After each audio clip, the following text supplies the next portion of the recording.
안녕하세요. 엄마표 영어 파이널 에디션입니다. 이번 동영상에서는 쓰기에 관해 말씀드릴 거예요. 3030 잉글리시로 유명한 김지연 씨가 시중에 있는 쓰기 지침서들이 또 다른 문법책일 뿐이라고 비판합니다.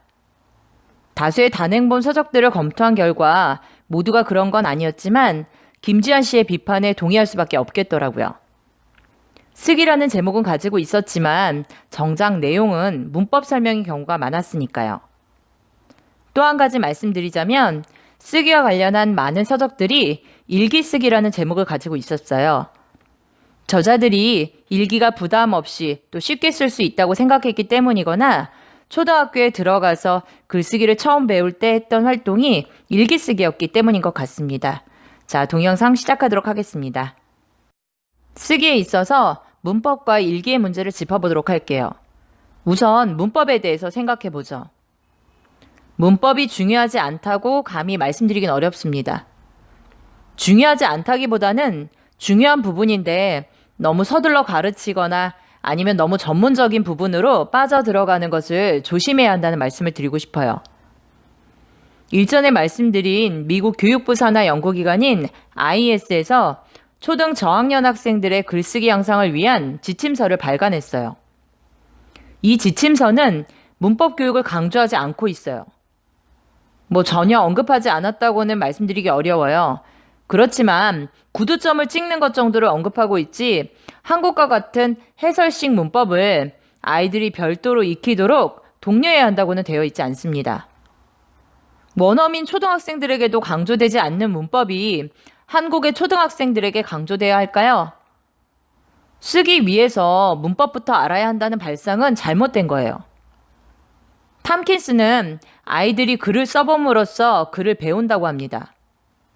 미국 초등학교 3학년생들을 위한 편집용 체크리스트를 제시하고 있는데요. 그곳에는 철자 틀린 것 찾기, 또 대문자 실수 점검하기, 문장의 온점을 찍었는지를 점검하기가 있습니다. 한국의 아이들이 쓰기를 위해서 해설식 문법을 먼저 학습해야 할 이유는 전혀 없습니다. 만약에 쓰기 교재 중에 별도의 장을 마련해서 문법을 설명하고 있다면 읽기 전에 한 번 더 고민해 보시라는 말씀을 드리고 싶어요. 제 의견과 달리 문법 먼저 학습하고 쓰기를 해야 한다고 강력하게 주장하시는 분들은 제가 하나의 연구 결과인 IS 지침서만을 너무 맹신한다고 비판하실 수도 있어요. 하지만 제가 인용한 IS 지침서는 1970년대 이후 영어 쓰기와 관련된 연구 논문 1,500여 개가 다수의 권위자들에 의해서 검토되어 발간된 거예요. 하나의 연구 결과라기보다는 연구 결과들의 종합이라고 보시는 것이 맞지 않을까 싶습니다. 그럼 초등 저학년 학생들에게 문법 교육이 이루어지지 말아야 할까요? 이루어지지 말아야 한다는 것이 아니라 글쓰기를 하면서 자주 사용하게 되는 패턴이 자연스럽게 습득돼야 한다는 거예요. 처음 쓰기를 하는 아이가 문법 없이 어떻게 문장을 만들어내냐고요? 어머니 아이는요, 그간 많이 듣고 또 읽고 말하고 받아쓰기를 해왔기 때문에 문장을 만들어내요. 해설식 문법 교육의 힘이 아니라 자연스러운 습득의 힘에 의해서요. 아이가 만들어낸 문장에 마침표는 제대로 찍었는지, 또 문장의 처음을 대문자로 시작했는지, 그리고 사람 이름을 쓸 때 대문자를 사용했는지를 점검해 주시면 됩니다. 모국어인 한국어 문법에서 우리가 모르는 부분이 너무도 많다는 것을 우리 스스로 잘 알고 있어요. 어머니가 만약에 글쓰기에 자신이 없다고 하시면 아마도 그 이유는 문법 때문은 아닐 거예요.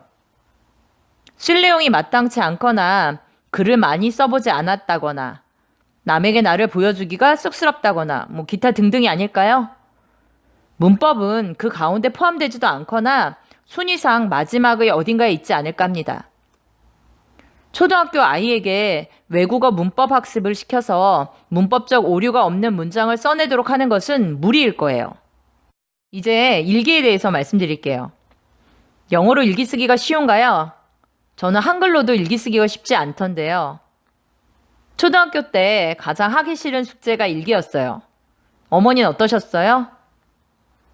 초등학교 때 반 아이들 중에서 방학 기간 내내 일기를 빠짐없이 쓴 친구는 아주 소수였던 것으로 기억해요.